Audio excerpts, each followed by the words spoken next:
সালটা 1989। সকাল সকাল রশিদ ঘটকের আগমনে হেমলতা ভীষণ বিরক্ত হন। তিনি বারবার পই পই করে বলেছেন, পদ্মর বিয়ে আমি এখনই দিব না। পদ্মকে আমি অনেক পড়াবো। তারপরও রশিদউদ্দিন সপ্তাহে সপ্তাহে এক এক পাত্রের খোঁজ নিয়ে আসে। মেয়ের বয়স আর কতই বা হলো, মাত্র 16। শামসুল আলমের মেয়ের বিয়ে হয়েছে 24 বছরে। পদ্মর বিয়েও তখনই হবে। পদ্মর বিয়ে হবে পদ্মর পছন্দ মতো। হেমলতা রশিদউদ্দিনকে দেখেও না দেখার ভান ধরলেন। রশিদ একদলা থুতু ফেললেন উঠোনে। তারপর হেমলতার উদ্দেশ্যে বললেন, বুঝছো পদ্মের মা, এইবার যে পাত্র আনছি একবারে খাঁটি হীরা।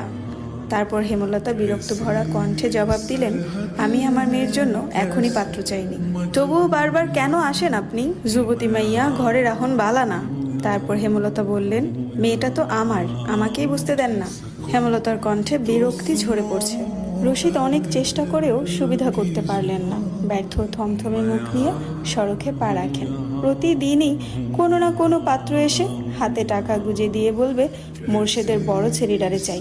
রশিদ নিজে নিজে বিড়বিড় করে আওড়ান, গ্যারামে কি আর কোনো সেরি নাই? এই একটা সেরিরেই কেন সবার চোখে পড়তে হইব? চাইলেই কি সব পাম যায়? পূর্ণা স্কুলের জামা পরে পদ্মজাকে ডাকলো, আপা, এই আপা, স্কুলে যাবি না? আপারে। পদ্মজা পিট পিট করে চোখ খুলে কোনো মতে বলল, না। পরপরই চোখ বুজে ঘুমে তলিয়ে গেল। পূর্ণা নিরাশ হয়ে মায়ের রুমে আসে। আম্মা, আপার কি হইছে? স্কুলে যাইব না? হেমলতা বিছানা ঝাড়া রেখে পূর্ণার দিকে কড়া চোখে তাকান। রাগী স্বরে বলেন, যাইব কি? যাবে বলবি। পূর্ণা মাথা নত করে ফেলল।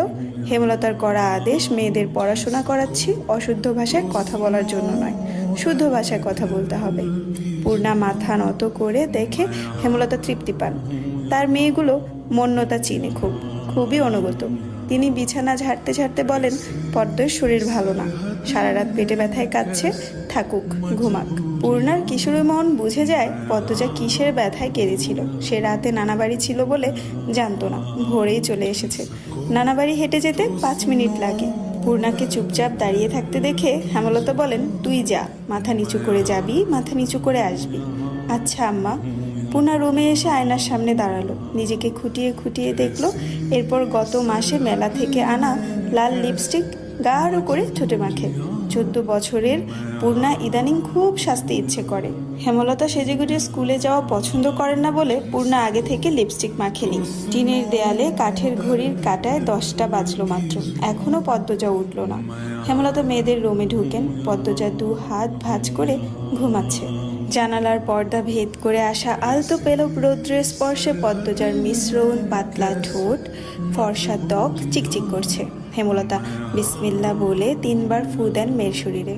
গুরুজনরা বলেন, মায়ের নজর লাগে বেশি, নজর কাটাতে বিসমিল্লা বলে ফু দিতে হয়। হেমলতার মায়া লাগছে পদ্মজার ঘুম ভাঙাতে, তবুও আদরে গলায় ডাকলেন, পদ্ম, এই পদ্ম। পদ্মজা চোখ খুলে মাকে দেখে দ্রুত উঠে বসেন। যেদিন ঘুম থেকে উঠতে দেরি হয় সেদিনই হেমলতা ডেকে তুলেন। পদ্মজা অপরাধী কণ্ঠে প্রশ্ন করল, বেশি দেরি হয়ে গেছে আম্মা? হেমলতা বলেন, সমস্যা নেই, মুখ ধুয়ে খেতে আয়। পদ্মজা দ্রুত কলপারে গিয়ে ব্রাশ করে মুখ ধৌত করে। হেমলতা শিক্ষকের মেয়ে, তাই তার মধ্যে নিয়ম নীতির প্রভাব বেশি। মেয়েদের শক্তপোক্ত নিয়মে রেখে বড় করেছেন। পদ্মজা রান্নাঘরে ঢুকে দেখলো প্লেটে খাবার সাজানো। সে মৃদু হেসে প্লেট নিয়ে টেবিলে গিয়ে বসলো। তখন হেমলতা আসেন। পদ্ম দ্রুত ওড়না দিয়ে মাথা ঢাকে। হেমলতার দেওয়া আরেকটা নিয়ম, খাওয়ার সময় মাথা ঢেকে খেতে হবে। পদ্মজা নিশ্চুপ থেকে শান্ত ভঙ্গিতে খেতে লাগলো। হেমলতা মেয়েকে সহজ কণ্ঠে বললেন, তাড়াহুড়ো করছিস কেন? মুখ ধুতে গিয়ে চুল ভিজিয়ে এসেছিস, খেয়ে রোদে বসে চুলটা শুকিয়ে নিবি। আচ্ছা আম্মা। আম্মা, পূর্ণা প্রেমা আসে নাই? পূর্ণা আসছে, স্কুলে গেছে। প্রেমা দুপুরে আসবে। আম্মা, আব্বা কবে আসবেন? পদ্মজার প্রশ্নে হেমলতা দাঁড়িয়ে পড়লেন। শুকনো গলায় জবাব দেন, জানি না, খাওয়ার সময় কথা বলতে নেই। হেমলতা চলে যেতেই পদ্মজার চোখ থেকে টুপ করে 1 ফোঁটা জল পড়ে পাতে। পদ্মজা দ্রুত হাতের উল্টো পাশ দিয়ে চোখের জল মুছে। পদ্মজার জীবনে জন্মদাতা আছে ঠিকই, কিন্তু জন্মদাতার আদর নেই। সে জানে তার দোষটা কি, কেন নিজের বাবা বাকি বোনদের আদর করলেও তাকে আদর করেন না, কথা অবধিও বলেন না। 2 বার মাকে জিজ্ঞাসা করেছেন সে, আমি কি তোমাদের সত্যিকারের মেয়ে আম্মা? সন্তান হয় না বলে কি দত্তক কিনেছিলে? আব্বা কেন আমাকে এত অবহেলা করেন? ও আম্মা, বলো না। হেমলতা তখন নিশ্চুপ থাকেন। অনেকক্ষণ পর বলেন, তুই আমার গর্ভের সন্তান আর তোর বাবারই মেয়ে। এখন যা, পড়তে বস, অনেক পড়তে হবে তোর, ব্যাস এইটুকুই। এর বেশি কিছু বলেন না হেমলতা। পদ্মজার কেন জানি মনে হয় একদিন হেমলতা নিজ থেকে খুব গোপন কোনো কথা বলবেন, তবে সেটা যেন সহ করার মতো হয়। এই দোয়াই সারাক্ষণ করে সে। এত কি ভাবছিস, তাড়াতাড়ি খেয়ে ওঠ। হেমলতার কথায় পদ্মজার ভাবনার সুতো ছিঁড়ল। দ্রুত খেয়ে ওঠে। আজ আমের আচার বানানোর কথা ছিল। সন্ধ্যা কাটতেই বিদ্যুৎ চলে গেল। কয়েক মাস হলো গ্রামে বিদ্যুৎ এসেছে। 8 গ্রাম মিলিয়ে অলন্দপুর। তাদের গ্রামের নাম আটপাড়া। প্রতিদিন নিয়ম করে সন্ধ্যা রাত থাকে 3 ঘন্টা গ্রাম অন্ধকারে তলিয়ে। আর সারাদিন তো বিদ্যুতের নামগন্ধও থাকে না। বিদ্যুৎ দিয়ে লাভটা কি হলো? পদ্মজা, পূর্ণা, প্রেমা 3 বোন একসাথে পড়তে বসেছিল। বাড়ি অন্ধকার হতেই 9 বছরের প্রেমা খামচে ধরে পদ্মজার ওড়না। পদ্মজা মৃদু স্বরে ডাকলো, আম্মা আম্মা, আয় টর্চ নিয়ে আয় যা। হেমলতা আহ্বানে পদ্মজা উঠে দাঁড়ালো। প্রেমা অন্ধকারে খুব ভয় পায়। পদ্মজার ওড়না ছেড়ে পূর্ণার হাত চেপে ধরে। টর্চ নিয়ে রুমে ঢোকার মুহূর্তেই পদ্মজা গেট খোলার আওয়াজ পেল। উকি দিয়ে হানিফকে দেখে সে দ্রুত রুমে ঢুকে পড়ল। হানিফ পদ্মজার সৎ মামা। বুবু, বাড়ি অন্ধকার কেন? বাত্তি টাত্তি জ্বালাও। হানিফের কণ্ঠ। হানিফ, আসছিস? হেমলতার রুম থেকে বেরিয়ে পড়লেন, হাতে হারিকেন। হানিফ সবকটি দাঁত বের করে হাসলো, বলল, হ আমি। আয় ভেতরে আয়। হানিফ বারান্দা পেরিয়ে বড় ঘরে ঢুকে বলল, তোমার সেরিগুলান কইতে? আছে, রুমেই পড়ছে। এই আন্ধারেও পড়ে? হেমলতা কিছু বললেন না। হানিফ এই বাড়িতে আসলে কেন জানি খুব অস্বস্তি হয়, অকারণেই। ওদের খাওয়ার সময় হয়েছে, তুইও খেয়ে নে। এইখানে খামু না, তোমরা সরাইখানাত যাইতে হইব। কথাটায় রসিকতা ছিল। গ্রামে থেকেও হেমলতা খাওয়ার জন্য আলাদা রুম নির্বাচন করেছেন। সেটা হানিফের কাছে রসিকতাই বটে।